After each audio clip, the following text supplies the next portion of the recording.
माननीय सदस्यगण, आपको बुलेटिन भाग 2 के माध्यम से पहले ही सूचित किया गया है कि माननीय वित्त मंत्री जी के बजट भाषण की प्रतियां आपको हार्ड कॉपी के रूप में उपलब्ध कराई जाएगी। अतः बजट प्रस्तुत हो जाने के पश्चात माननीय सदस्य बजट भाषण की प्रति प्रकाशन काउंटर से प्राप्त कर सकते हैं। आपको ये भी सूचित किया जाता है कि माननीय मंत्री द्वारा बजट प्रस्तुत किए जाने के पश्चात उसे मेंबर पोर्टल पर भी उपलब्ध करा दिया जाएगा। माननीय वित्त मंत्री जी।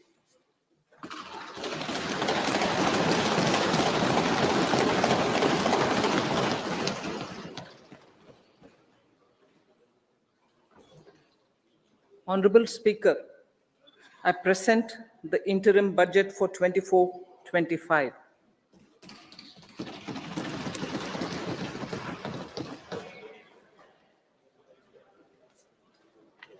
The Indian economy has witnessed profound positive transformation in the last 10 years.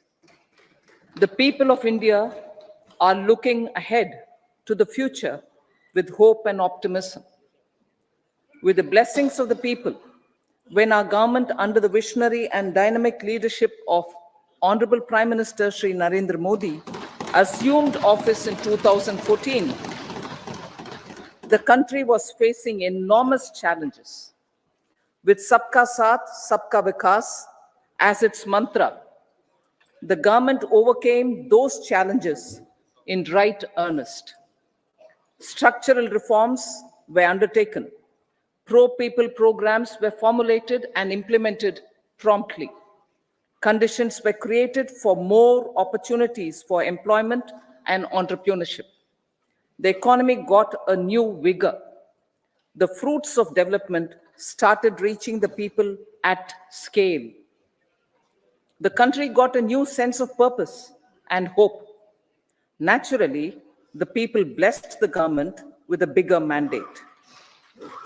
In the second term, our government, under the leadership of Honorable Prime Minister, doubled down on its responsibilities to build a prosperous country with comprehensive development of all people and all regions. Our government strengthened its mantra to Sabka Saath, Sabka Vikas, and Sabka Vishwas. Our development philosophy covered all elements of inclusivity, namely social inclusivity through coverage of all strata of the society, and geographical inclusivity through development of all regions of the country. With the whole of nation approach of Sabka Prayas, the country overcame the challenges of once in a century pandemic, took long strides towards Atmanirbhar Bharat, committed to Panch Pran, and laid solid foundations for the Amrit Kal. As a result, our young country has high aspirations, pride in its present, and hope and confidence for a bright future. We expect that our government, based on its stupendous work, will be blessed again by the people with a resounding mandate. Inclusive development and growth.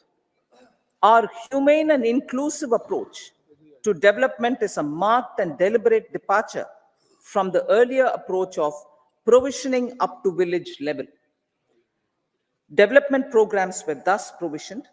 In the last 10 years, however, have targeted each and every household and individual through housing for all, Har Ghar Jal, electricity for all, cooking gas for all, bank accounts and financial services for all in record time.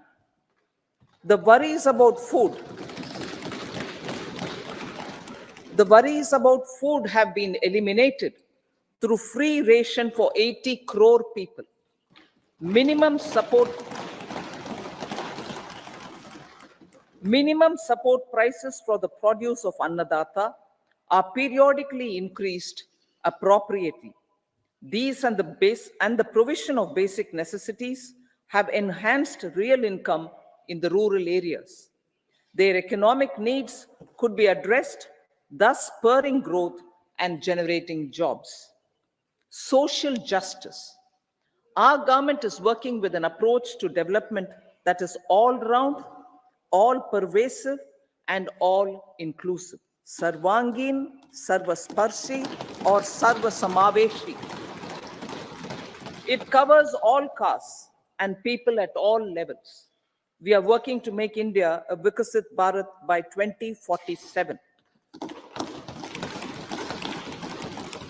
For achieving that goal, we need to improve people's capability and empower them. Previously, social justice was mostly a political slogan. For our government, social justice is an effective and necessary governance model. The saturation approach of covering all eligible people is the true and comprehensive achievement of social justice.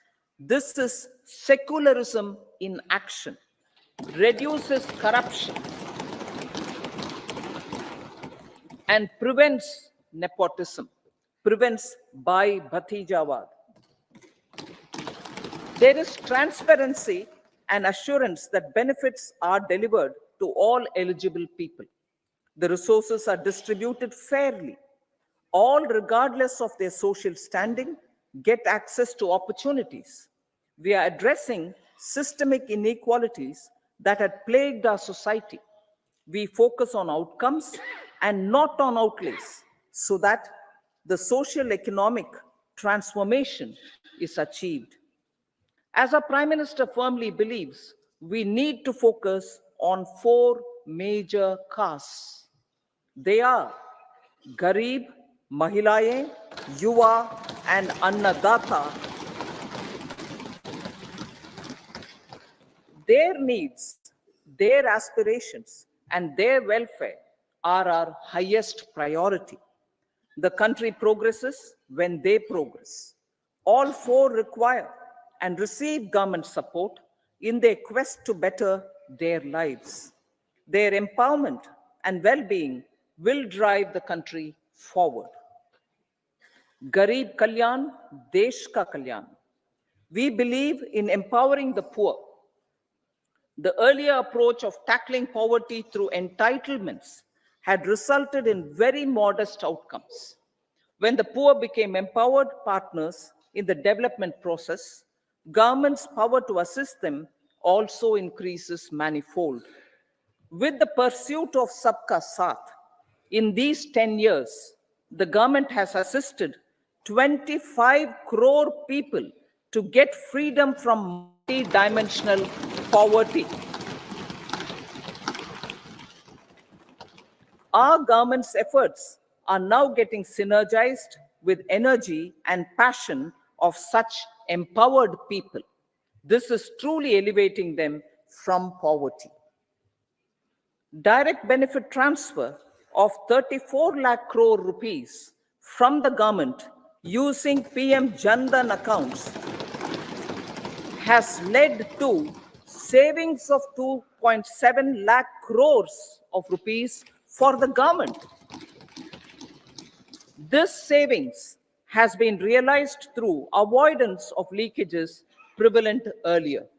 The savings have helped in providing more funds for Garib Kalyan. PM Swanidhi has provided credit assistance to 78 lakh street vendors. From that total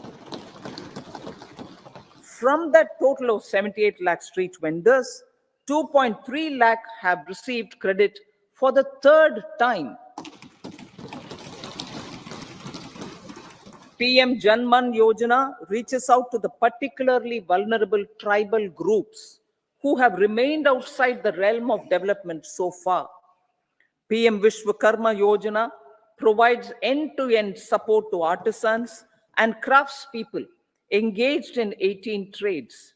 The schemes for empowerment of Divyangs and transgender persons reflect firm resolve of our government to leave no one behind.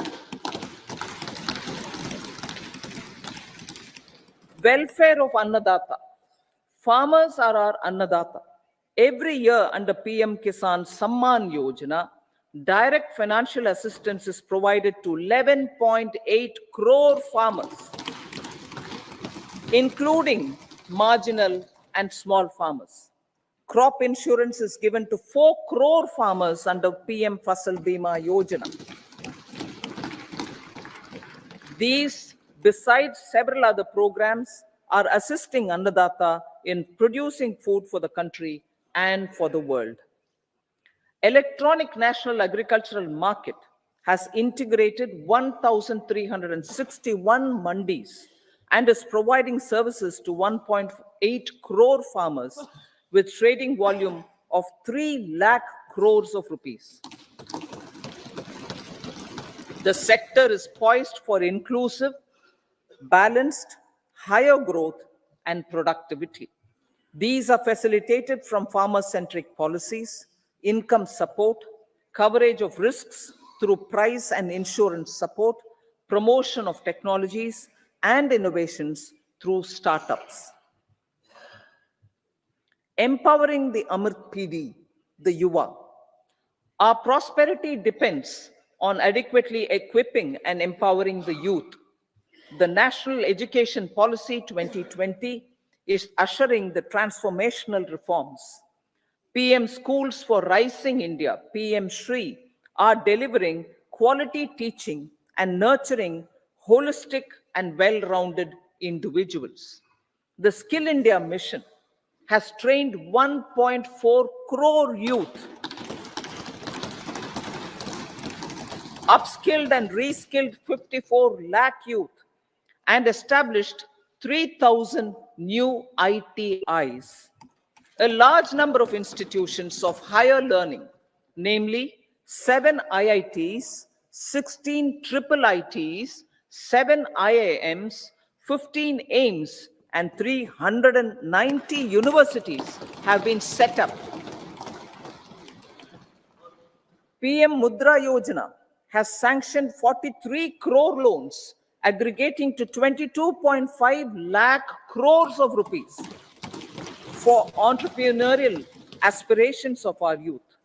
Besides that, Fund of Funds, Startup India, and Startup Credit Guarantee schemes are assisting our youth. They are also becoming Rozgar Data.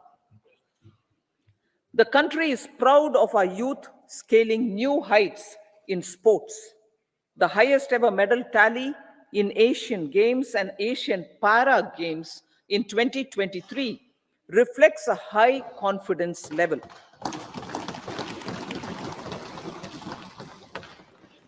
Chess prodigy and our #1 ranked player Pragnananda put up a stiff fight against the reigning world champion Magnus Carlsen in 2023.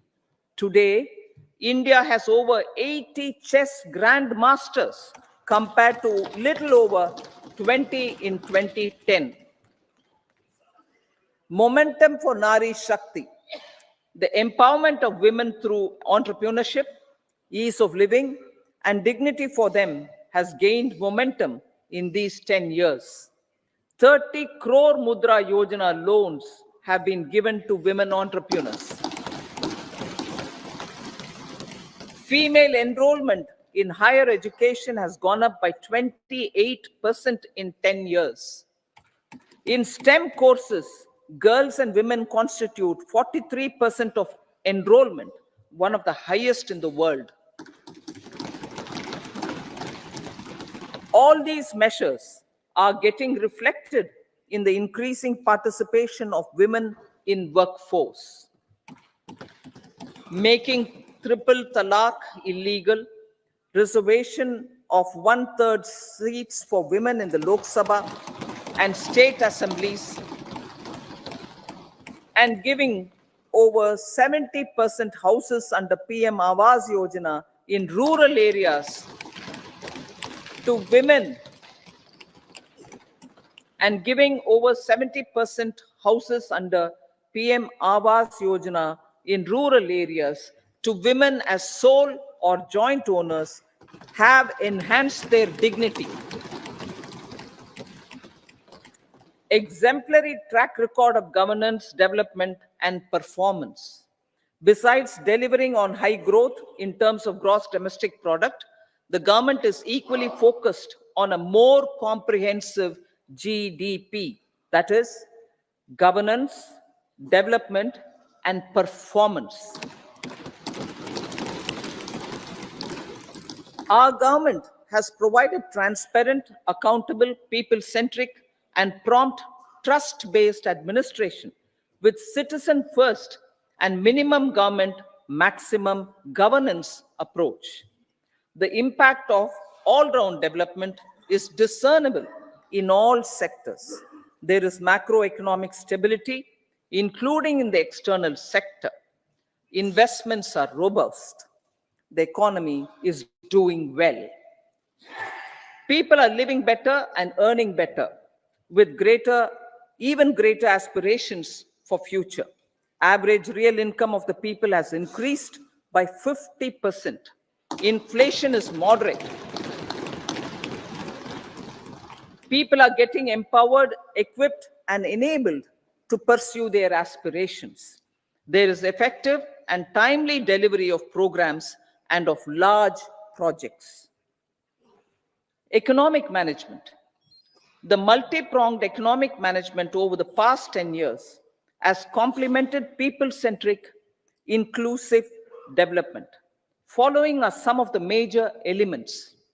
1. All forms of infrastructure, physical, digital, or social, are being built in record time.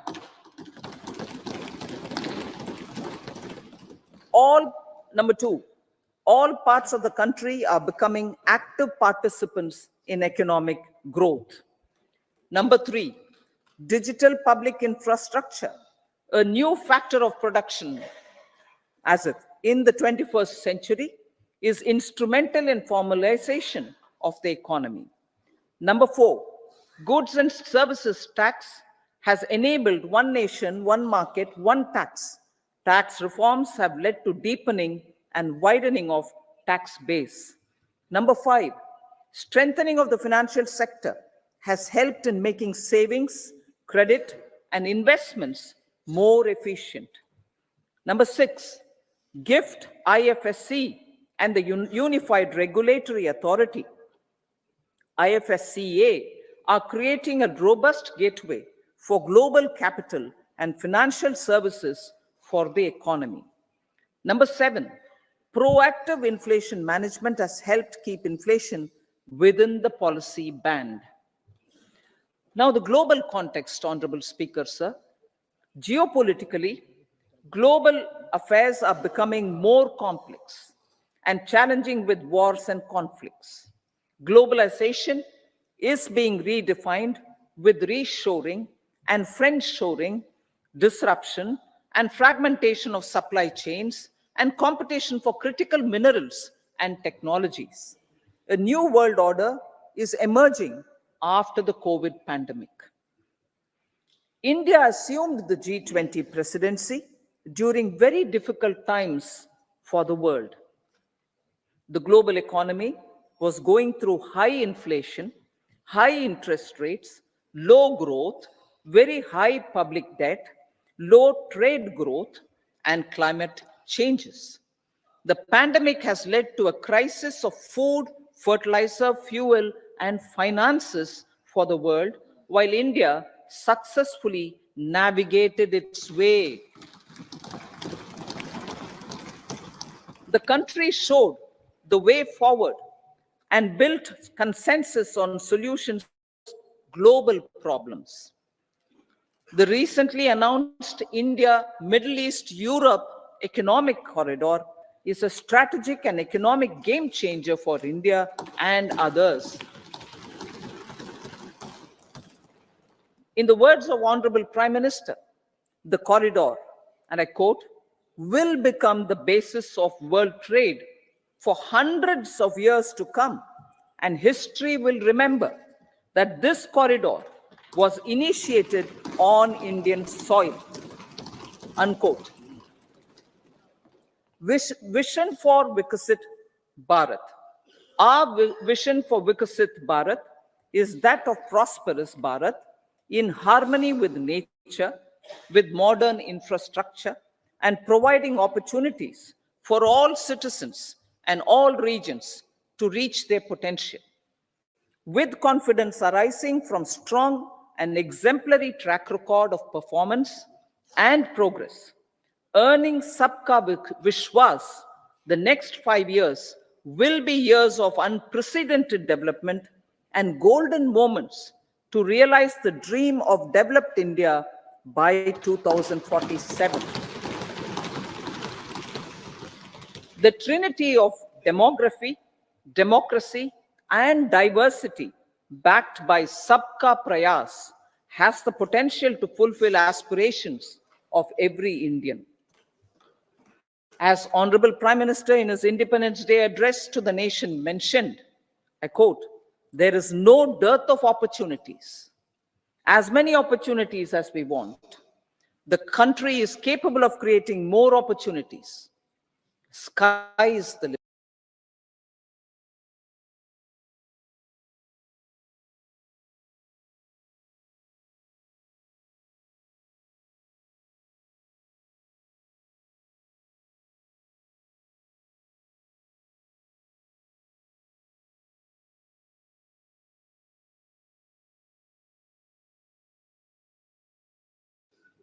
Guided by the principle, reform, perform, and transform, the government will take up next generation reforms and build consensus with the states and stakeholders for effective implementation. It is an important policy priority for our government to ensure timely and adequate finances, relevant technologies, and appropriate training for the micro, small, and medium enterprises, MSMEs, to grow and also compete globally. Orienting the regulatory environment to facilitate their growth will be an important element of this policy mix. Aligning with the Panchamrit goals, our government will facilitate sustaining high and more resource-efficient economic growth. This will work towards energy security in terms of availability, accessibility, and affordability. For meeting the investment needs, our government will prepare the financial sector in terms of size, capacity, skills, and regulatory framework. Aspirational Districts Program. Our government stands ready to assist the states in faster development of aspirational districts and blocks, including generation of ample economic opportunities. Development of the East. Our government will pay utmost attention to make the Eastern region and its people a powerful driver of India's growth. PM Awas Yojana Gramin. Despite the challenges due to COVID, implementation of PM Awas Yojana Gramin continued, and we are close to achieving the target of 3 crore houses. 2 crore more houses will be taken up in the next 5 years to meet the requirement arising from increase in the number of families. Rooftop solarization and Muft Bijli. Through rooftop solarization, 1 crore households will be enabled to obtain up to 300 units free electricity every month. This scheme follows the resolve of Honorable Prime Minister on the historic day of consecration of Sri Ram Mandir in Ayodhya. Following benefits are expected. Savings up to 15 to 18,000 rupees annually for households from free solar electricity and selling the surplus to the distribution companies. Charging of electric vehicles. entrepreneurship opportunities for a large number of vendors for supply and installation, employment opportunities for the youth with technical skills in manufacturing, installation, and maintenance. Housing for middle class. Our government will launch a scheme to help deserving sections of the middle class, and I quote from Honorable Prime Minister's words, living in rented houses or slums or chawls and unauthorized colonies, unquote, to buy or build their own houses.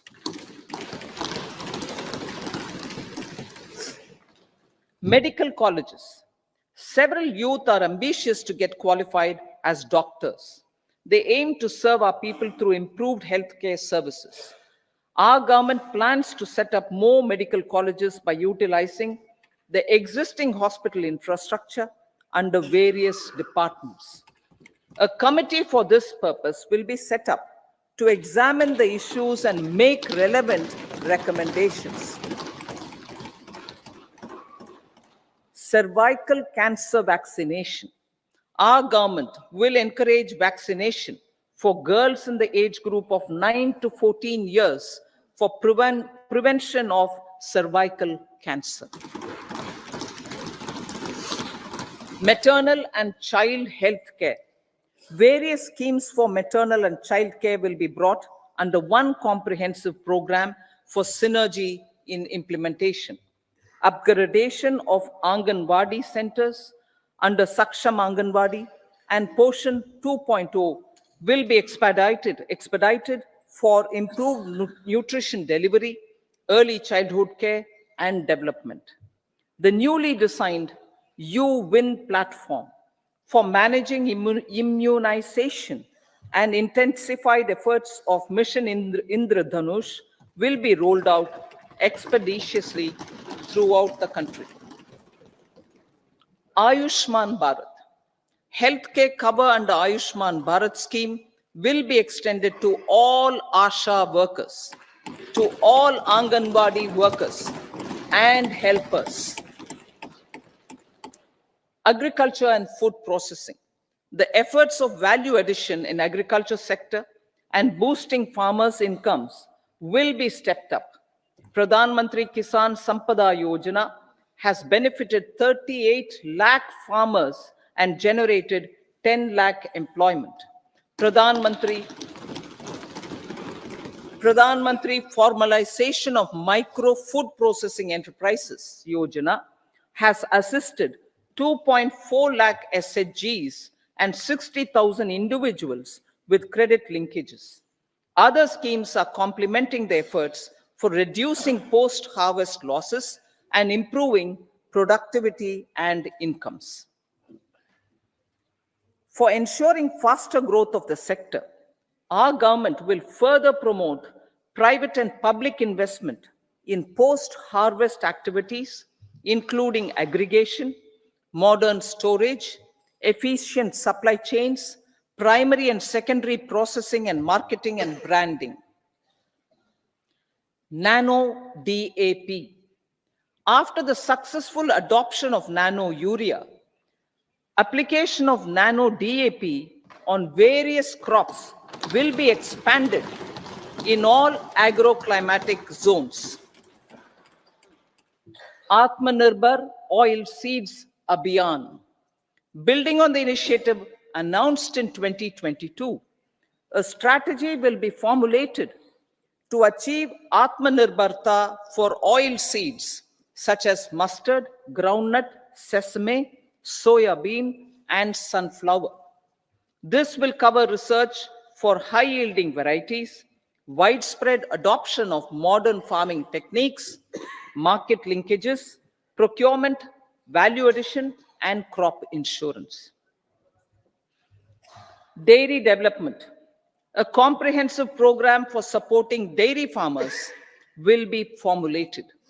Efforts are already on to control foot and mouth disease. India is the world's largest milk producer with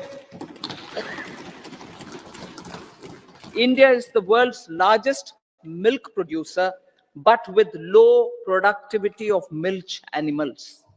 The program will be built on the success of existing schemes such as Rashtriya Gokul Mission, National Livestock Mission, and infrastructure development funds for dairy processing and animal husbandry. Matsya Sampada. It was our government which set up a separate department for fisheries, realizing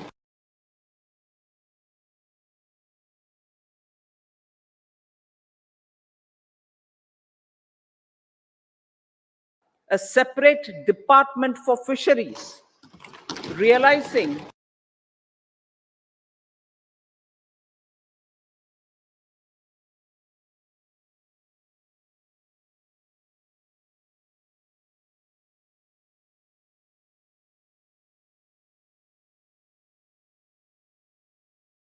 a separate department for fisheries, realizing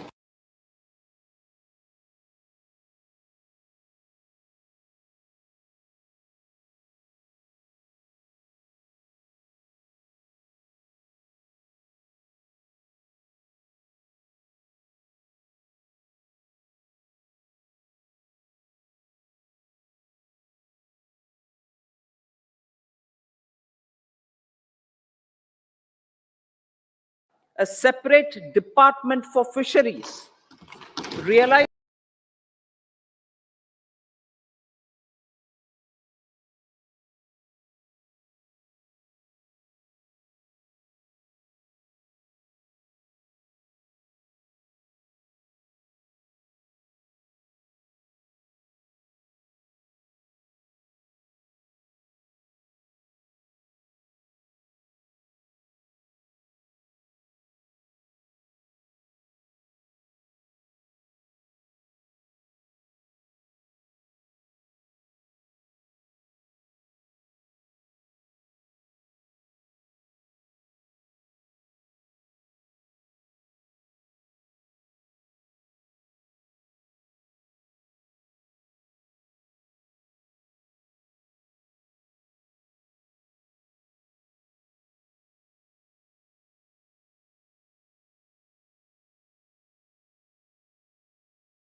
for enabling multimodal connectivity. They will improve logistics efficiency and reduce cost. The resultant decongestion of the high traffic corridors will also help in improving operations of passenger trains, resulting in safety and higher travel speed for passengers. Together with dedicated freight corridors, these three economic corridor programs will accelerate our GDP growth and reduce logistic costs.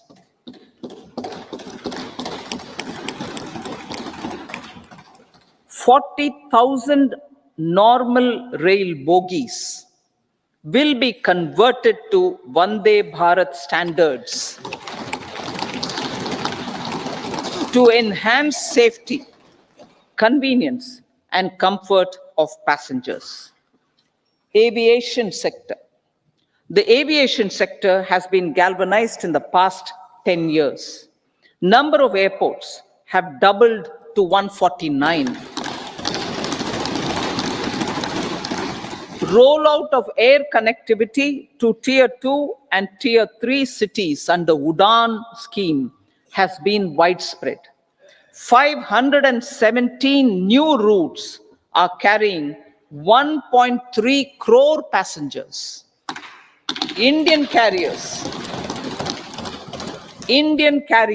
have proactively placed orders for over 1,000 new aircrafts. Expansion of existing airports and development of new airports will continue expeditiously. Metro and Namo Bharat. We have a fast expanding middle class and rapid urbanization is taking place. Metro rail and Namo Bharat can be the catalyst for the required urban transformation.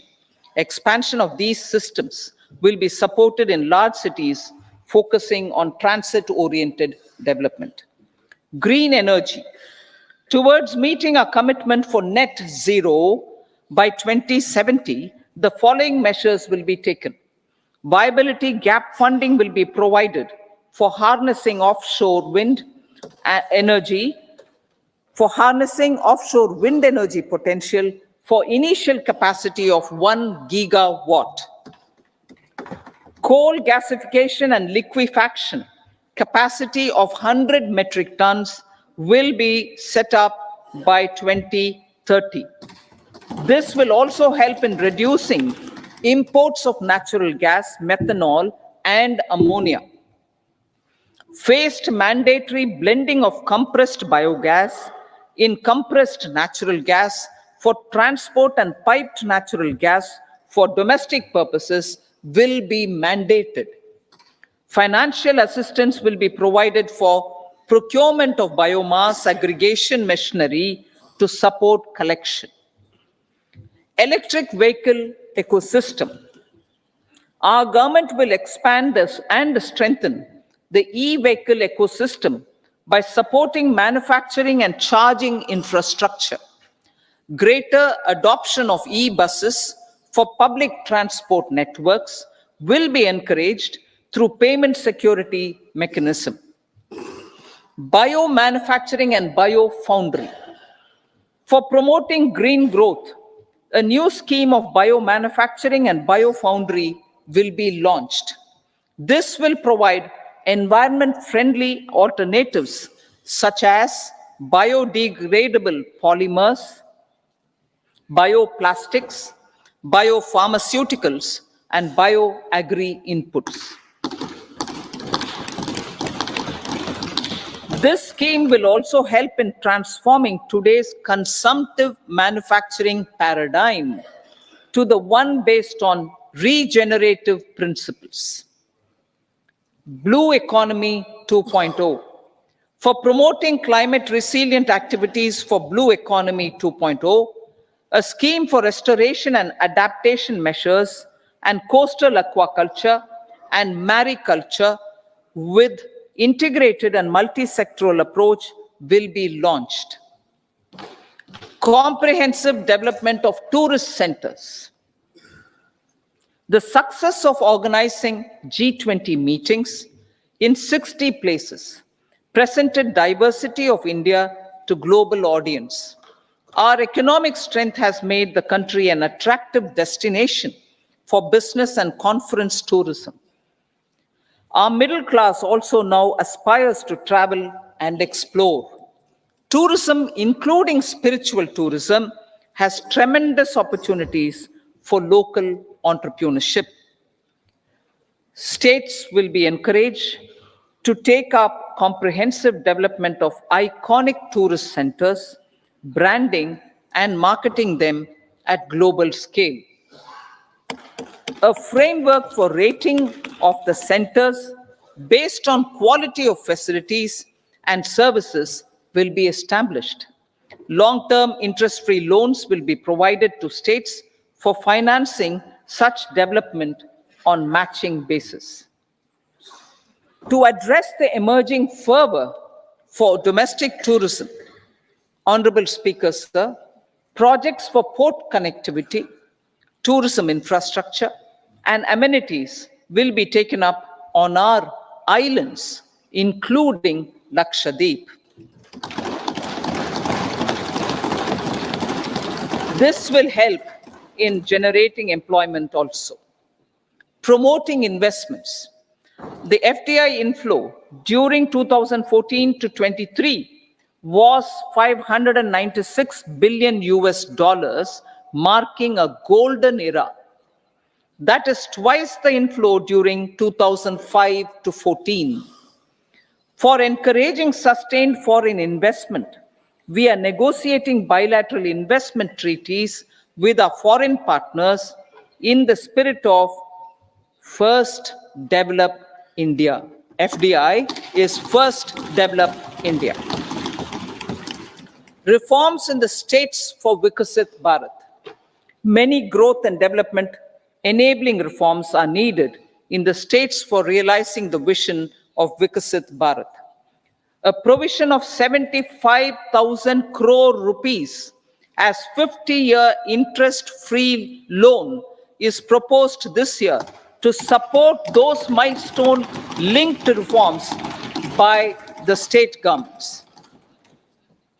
Societal changes. The government will form a high-powered committee for an extensive consideration of the challenges arising from fast population growth and demographic changes. The committee will be mandated to make recommendations for addressing these challenges comprehensively in relation to the goal of Vikasit Bharat. Amrit Kal as Kartavya Kal. Our government stands committed to strengthening and expanding the economy with high growth and to create conditions for people to realize their aspirations. Honorable Prime Minister, in his Independence Day address to the nation in the 75th year of our Republic, said, and I quote, "We commit ourselves to national development with new inspirations, new consciousness, new resolutions as the country opens up immense possibilities and opportunities. It is our Kartavya Kal." Unquote. Every challenge of the pre-2014 era was overcome through our economic management and our governance. These have placed the country on a resolute path of sustained high growth. This has been possible through right policies, true intentions, and appropriate decisions. In the full budget in July, Honorable Speaker, our government will present a detailed roadmap for our pursuit of Vikasit Bharat.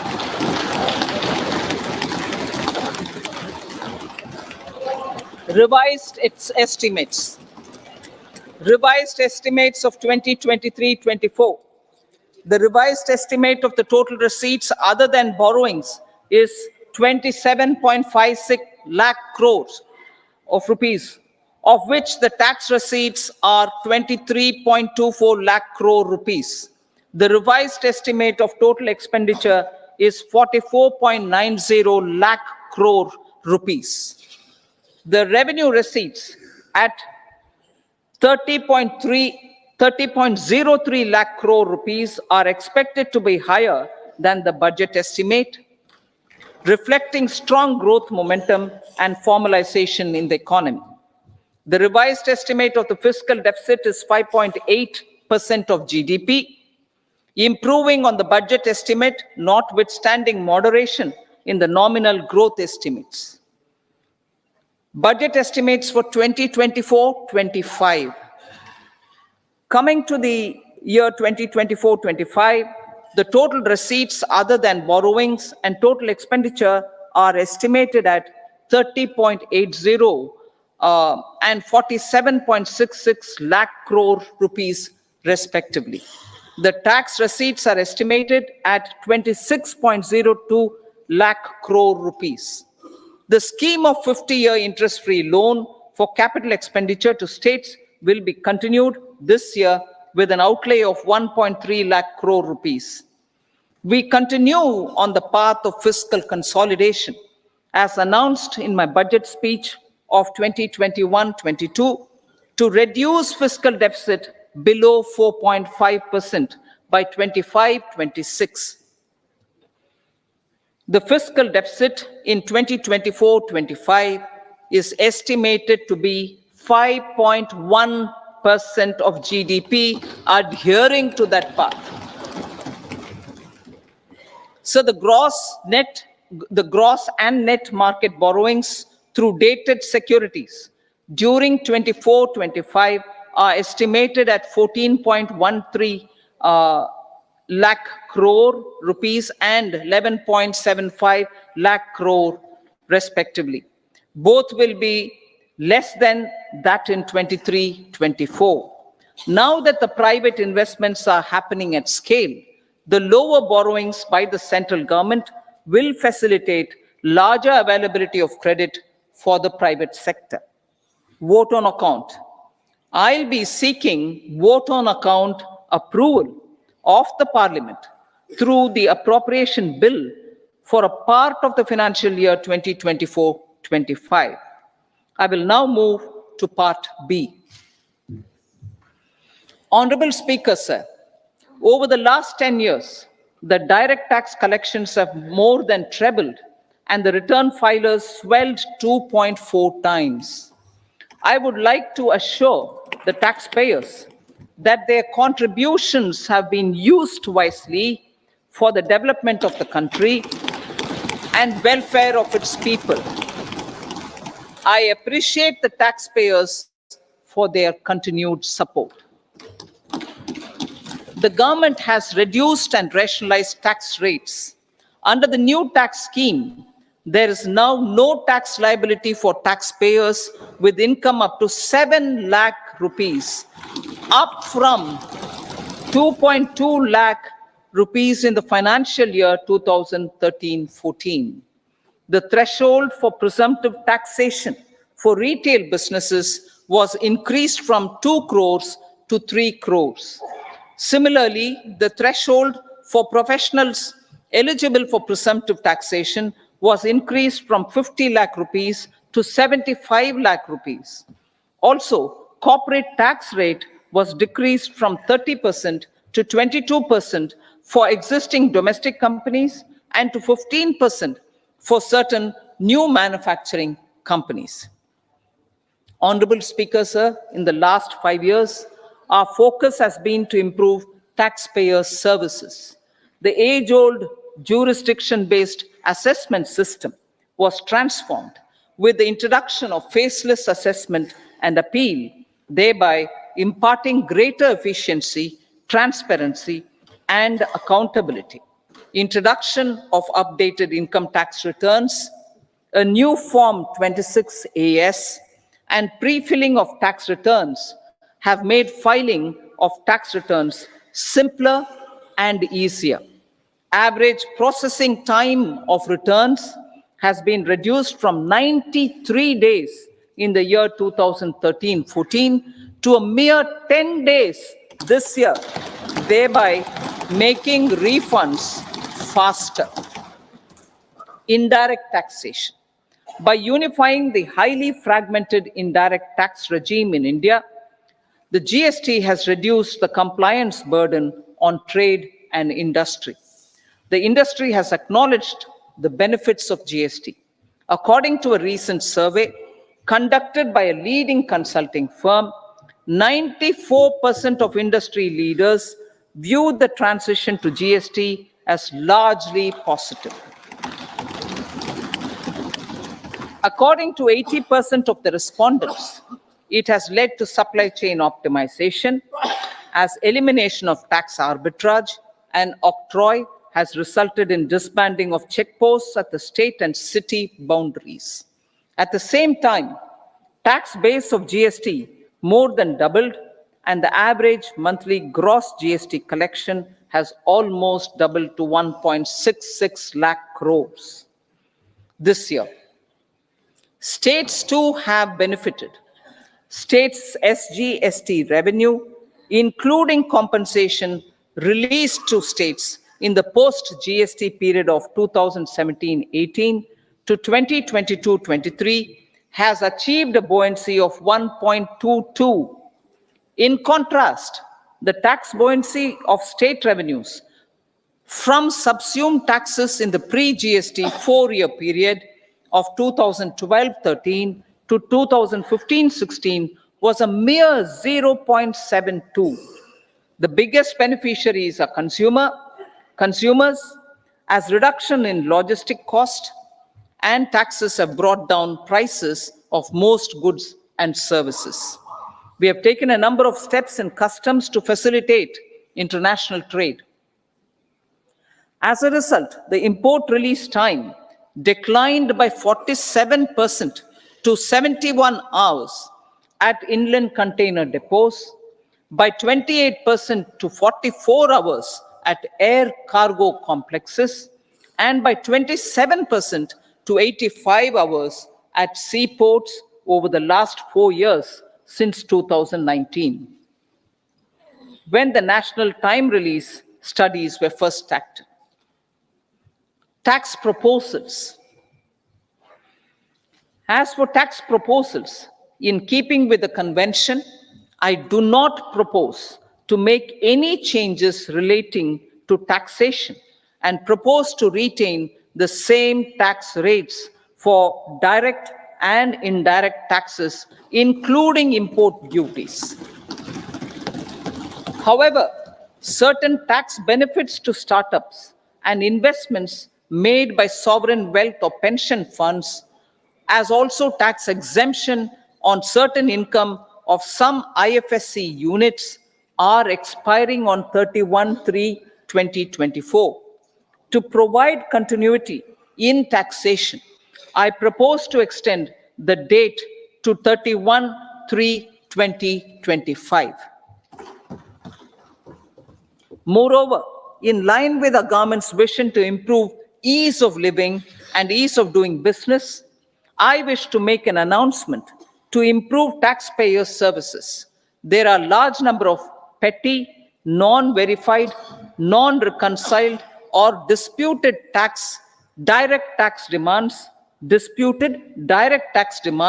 many of them dating as far back as 1962, which continue to remain on the books, causing anxiety to honest taxpayers and hindering refunds of subsequent years. Honorable Speaker, sir, I propose to withdraw such outstanding direct tax demands up to 25,000 rupees pertaining to the period up to financial year 2009-10 and up to 10,000 rupees for financial years 2010-11 to 2014-15. This is expected to benefit about 1 crore taxpayers. 1 crore taxpayers would benefit out of this. Economy then and now. In 2014, when our government assumed the reins, the responsibility to mend the economy step by step and to put the governance systems in order was enormous. The need of the hour was to give hope to the people, to attract investments, and to build support for the much needed reforms. The government did that successfully following a strong belief of nation first. The crisis of those years has been overcome, and the economy has been put firmly on a high sustainable growth path with all-round development. It is now appropriate to look at where we were then. I repeat, it is now appropriate to look at where we were then till 2014 and where we are now, only for the purpose of drawing lessons from the mismanagement of those years. The government will lay a white paper on table of the House.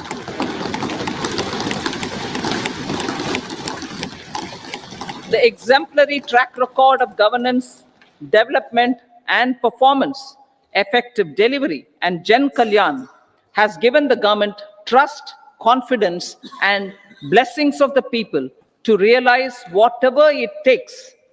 The goal of Vikasit Bharat with good intentions, true dedication, and hard work in the coming years and decades.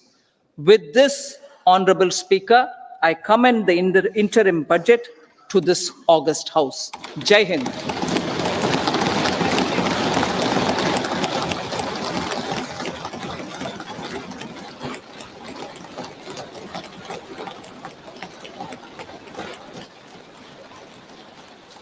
Item number 2, Srimati Nirmala Sitharaman ji.